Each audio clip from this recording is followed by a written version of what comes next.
తిరుమల భక్తుల దెబ్బకు అటవీ శాఖ దిగొచ్చింది. పాప వినాశనం డ్యాంలో బోటింగ్పై వెనక్కి తగ్గింది.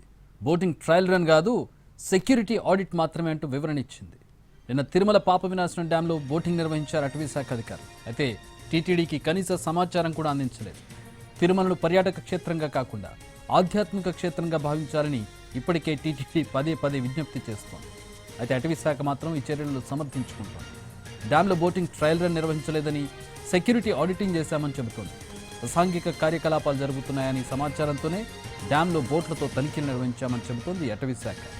అయితే అటవీ శాఖ అధికారుల వివరణపై శ్రీవారి భక్తులు ఆగ్రహం వ్యక్తం చేస్తున్నారు. తిరుమలలో అసాంఘిక కార్యకలాపాలు జరుగుతున్నాయంటే టీటీడీ విజిలెన్స్, పోలీసుల వైఫల్యంగా భావించాలా అని ప్రశ్నిస్తున్నారు.